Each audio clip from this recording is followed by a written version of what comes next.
हिंदू धर्म में मुहूर्त का विशेष महत्व होता है। अक्सर देखा जाता है कि कुछ लोग किसी भी काम को शुरू करने से पहले मुहूर्त निकलवाते हैं।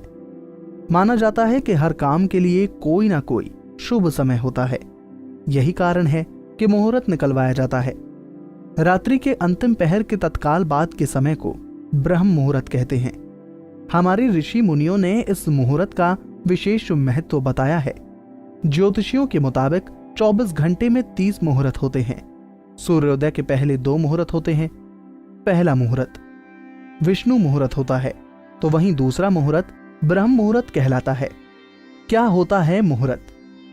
ज्योतिष शास्त्र के अनुसार एक ऐसी तालिका जिसमें खगोलीय आधार पर दिन के 24 घंटे की दशा को दर्शाया गया हो। 24 घंटे में 30 मुहूर्त होते हैं। दिन रात के 30वें भाग को मुहूर्त कहते हैं। एक मुहूर्त 2 घंटा 48 मिनट का होता है। सुबह के 4:24 से 5:12 के मध्य के समय को ब्रह्म मुहूर्त कहते हैं। ये समय निंद्रा त्याग के लिए सर्वोत्तम है। ब्रह्म मुहूर्त में उठने से सौंदर्य, बल, विद्या, बुद्धि और स्वास्थ्य की प्राप्ति होती है। ब्रह्म मुहूर्त के बारे में ज्योतिषियों का कहना है कि इस मुहूर्त में उठने से जातक की बुद्धि, बल, सौंदर्य की प्राप्ति होती है।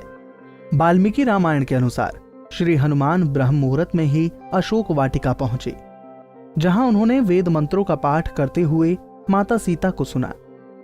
ब्रह्म मुहूर्त और प्रकृति का गहरा नाता है। इस समय में पशु पक्षी जाग जाते हैं, उनका मधुर कलरव शुरू हो जाता है। कमल का फूल भी खिल उठता है, मुर्गे बांग देने लगते हैं। एक तरह से प्रकृति भी ब्रह्म मुहूर्त में चैतन्य हो जाती है। ये प्रतीक है उठने जागने का। प्रकृति हमें संदेश देती है ब्रह्म मुहूर्त में उठने के लिए। इस मुहूर्त में वातावरण में ऑक्सीजन का स्तर अधिकतम रहता है। अगर इस समय व्यायाम किया जाए तो शरीर को शुद्ध ऑक्सीजन मिलती है।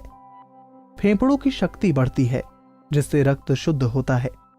इस समय व्यायाम करने से शरीर को कई तरह के लाभ मिलते हैं। ब्रह्म मुहूर्त को विद्यार्थियों के पढ़ने के लिए अच्छा समय माना जाता है। इस समय मस्तिष्क तरोताजा होता है और पढ़ाई में मन लगता है।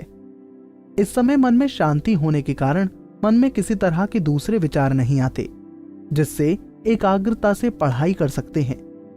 इस समय याद किया गया कुछ भी लंबे समय तक याद रहता है। लेकिन इस मुहूर्त में कुछ काम ऐसे भी हैं जिन्हें करना अशुभ माना जाता है। इस मुहूर्त में नकारात्मक विचारों को मन में लाना, संभोग, नींद, यात्रा आदि करने से बचना चाहिए। इस मुहूर्त में जोर से आरती आदि करना शुभ नहीं माना जाता।